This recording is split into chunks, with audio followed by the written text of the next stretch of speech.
What's up, guys? Hope everybody's doing great. Let's talk about your starter kit.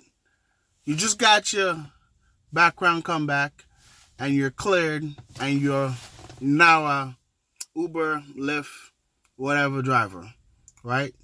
Your first day on the job, right? Um, these are a couple of things that you should be aware of, a couple of things that you should look out for that they don't really tell you. You know what I'm saying? Because these companies are all about making money and they don't care that much about you. You're just, as I said, a business partner, right? A co-partner. So let me help you out here. And these are a couple of things, as I'm still fresh on the job too, I'm going to tell you these are my recommendations for things that you need, right? Or things that you need to pay attention for, right? The first one is you need a phone holder, something like this. Stick your phone to that, put it in your vents, whatever, hold you out. Now, I'm assuming if this is your first job, you're broke, that's the cheapest one to get. You can get it at any gas station, right? That's a must. You don't want to be holding your phone in your hand here, right? And putting it down, and the next thing you know, you get a ticket that, unnecessary. So you don't want to do it that. The second thing I would suggest, right? After that is, Easy Pass. Oh, Easy Pass. Easy Pass is something you need to pay attention to, right? I work for Lyft, right? They don't tell you when you're going to pick up these people. They don't tell you where you're going to pick up these people. So when you get there, right, these people could be like, I'm going such and such. And if you know the area, you're going to know it get a toll, right? And a lot of times when you go to those areas, you got to pay a toll to go there and tolls to come back. And for some reason, the customers only get charged toll to go there. They rarely get tolls to come back. So pay attention of that on your bill. You know what I'm saying? I would suggest even listen, if you know the area, and Lyft is going to charge them one way, you inform the customer before you even pick them up. And be like, listen, man, Lyft only charge you one time. You got to pay the toll coming back. They said no, cancel right. Cancel is your best friend. But it all depends on how you cancel it, though. Right? That's my recommendation. Number 2, that's a very important one you need to pick up. Pay attention to. My third one would be the GPS. The GPS is notoriously false. A lot of times where you're going, right, the location of the house, it sends you to the back, it sends you to the front, it sends you all over, right? So instead of having to be searching for where the customer's at, sometimes it's just best to just call them up and be like, listen, man, where you want me to pick you up from? I'm here. I don't see your house. Nighttime driving, you're not going to see any of these houses' address, right? But the customer should be able to walk to where you're at in the bubble, right? As long as you're within that bubble, they should be able to walk to you there.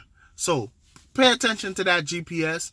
A lot of times the GPS takes you all around and the customer watches you on the app and they be like, oh, he's going all the way around, so I'm going to cancel it. But they don't know what's in front of you, right? And if you're following the GPS, it's going to take you all the way around, right? That's the 3 things to pay attention for and keep in mind. Number 4 thing that I would suggest is when you first starting this, it's best to pick a time that's less busy, right? So you can get good practice, especially of the area you're going to want to drive in, right? So pick a less busy schedule and drive around that area and get familiar with that area. Well, not for free, of course, with a passenger, right? And get familiar with that area and get familiar with how it picks up and you're going on something, right?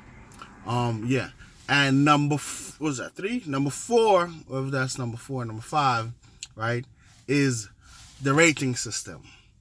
The rating system, as far as I understand it, goes like this. You're not going to get a 5-star. Your first day driving, you're going to maintain that 5-star, right? But after that, your star is going to drop. Your star level is going to drop. Because certain customers are picky. Some of them don't, whatever reason, don't like you, or some of them had a bad experience with a previous driver, and they would all give you different ratings on star, right? My suggestion is this: if they don't tip, get them a 4-star. I don't do it personally, but I've heard people say, hey, if you don't tip, 4 stars. You know what I'm saying? But the drivers are like, like you don't have time to rate them because you're busy driving, unless they're a really bad customer that you got to pull over, and then, then you could rate them or whatever the case may be.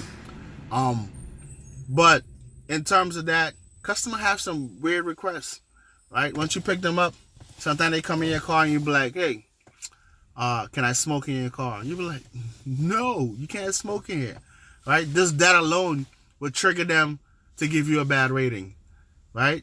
So there's nothing really you could do to win against that. You know what I'm saying? Sometimes I've had customer come in here and be like, smoking is legal. Can I smoke in the car? You can go outside and smoke. You can't smoke in here because the other passengers that come in here, they got to smell that. You always try to keep your car clean and tidy, right?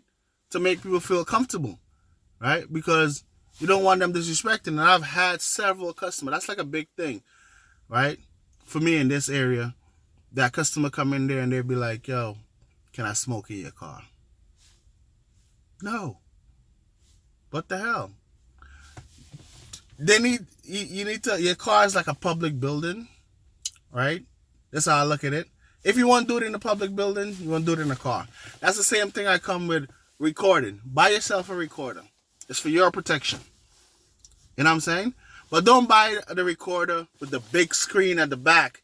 Buy a little discreet ones. They are on Amazon for like $20-$30, right? And you put it behind the mirror or somewhere that's not obvious, right? Some customer gonna feel offended that they're being recorded, but just tell them this: if you go in a public building, you're being recorded.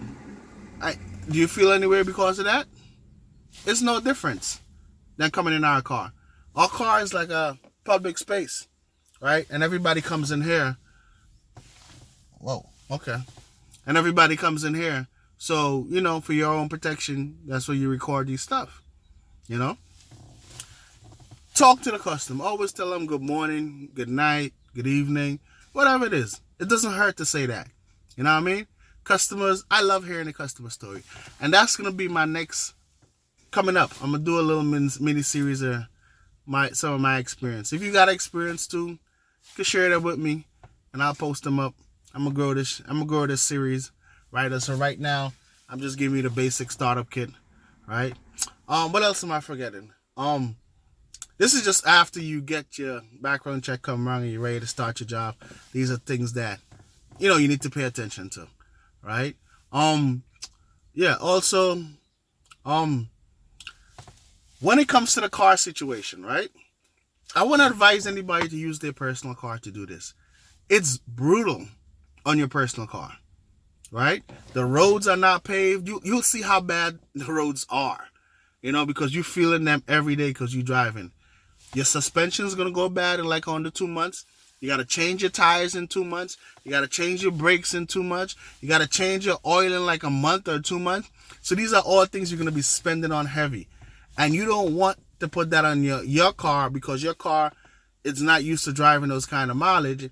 So it's going to break down. And when it breaks down, you're responsible for breakdown.